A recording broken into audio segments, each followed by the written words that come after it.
আজকের special recipe হলো মোচার তরকারি। চলুন দেখে নিই মোচার তরকারি আজকে কিভাবে বানানো হলো। এখানে মোচাটা ভালো করে ধুয়ে নিয়ে জলে ভিজিয়ে রেখেছিলাম প্রায় আধ ঘন্টা মতো। আর এটা কিন্তু একদম জিরে জিরে করে কেটে নিতে হবে। এবারে প্রেশার কুকারে 4টে সিটি দেব আর 1 চামচ হলুদ গুঁড়ো দিয়েছি আর 2 কাপ মতো জল দিয়ে মোচাটা ভালো করে সিটি দিয়ে নিয়েছি। তারপরে বার করে ওটাকে ভালো করে ধুয়ে একদম হাতে করে চটকে মেখে নেবেন, তাহলে খুব সুন্দর কিন্তু খেতে লাগবে।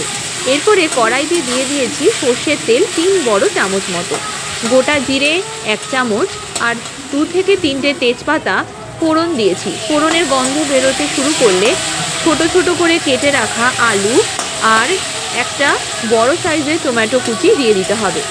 নুন আর হলুদ অল্প মাত্রায় দিয়ে এটাকে ভালো করে নাড়াচাড়া করে নেবেন। যদি মনে করেন নুন হলুদ শেষে দেবেন, শেষেও দিতে পারেন। এরপরে 2 চামচ জিরে আর 1 ইঞ্চি একটা আদার টুকরো আর 2টো কাঁচা লঙ্কা ভালো করে বেটে নিয়েছি জল দিয়ে।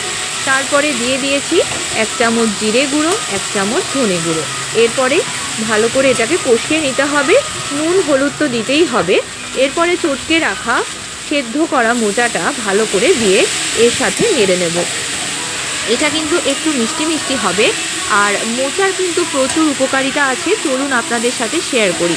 মোচার মধ্যে আছে ভিটামিন এ, যেটা আমাদের রাতকানা মানে চোখের যে কোনো সমস্যাকে কিন্তু নিয়ন্ত্রণ করতে সাহায্য করে। এরপরে দিয়ে দিলাম 100 গ্রাম ভিজিয়ে রাখা ছোলা, সামান্য পরিমাণে নুন আর 1 থেকে 2 চামচ মতো চিনি।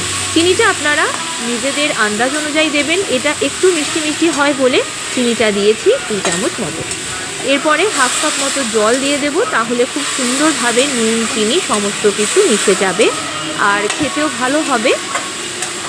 আর তাছাড়াও কিন্তু যাদের ব্লাডে সুগারের মাত্রা প্রচুর বেশি তারা কিন্তু এটাকে খেতে পারেন, কারণ মোচার মধ্যে থাকা খনিজ বা মিনারেলস আমাদের ব্লাড সুগারকে কন্ট্রোল করে, কোলেস্টেরলের মাত্রা রিডিউস করতে বা কমাতে সাহায্য করে। এরপরে 1 কাপ মতো গরম জল দিয়ে দিয়েছি। 1 কাপ মতো গরম জল দিয়ে এটাকে আমি ঢাকা দিয়ে রেখেছিলাম প্রায় 5 থেকে 6 মিনিট মতো। আর অবশ্যই চেষ্টা করবেন গরম জলই দিতে, অন্য জল কিন্তু দেবেন না। ব্যাস 5 মিনিট পরে ঢাকা খুলে দেখলাম আমার আলুটাও একদম সেদ্ধ হয়ে গেছে, মোচাটাও কিন্তু বেশ সুন্দর মিশে গেছে। এরপরে 1 চামচ ময়দা সামান্য একটু জলে গুলে দিয়ে দেব। জল কিন্তু বেশি না, একদম অল্প একটু জলে দেবেন আর 1 চামচ মতো ময়দা দেবেন। তাহলে কি হয়, একদম ক্রিমি একটা টেক্সচার আসে, অসাধারণ খেতে লাগবে আর মাখা মাখা খেতে হবে। অবশেষে দিয়ে দেব 1 চামচের একটু বেশি গাওয়া ঘি। ঘি যারা খান না তারা এটাকে স্কিপ করতে পারেন। গরম গরম ভাতের সাথে এই পুষ্টিকর মোচা একবার বানিয়ে খান, সবাইকে খাওয়ান। আর ভালো লাগলে মাম্পি রান্নাবাটি চ্যানেলের সমস্ত ভিডিওগুলো দেখুন, কমেন্ট করুন। সবাই ভালো থাকবেন, সুস্থ থাকবেন। আবার দেখা হবে নতুন কোনো রেসিপি নিয়ে। টাটা।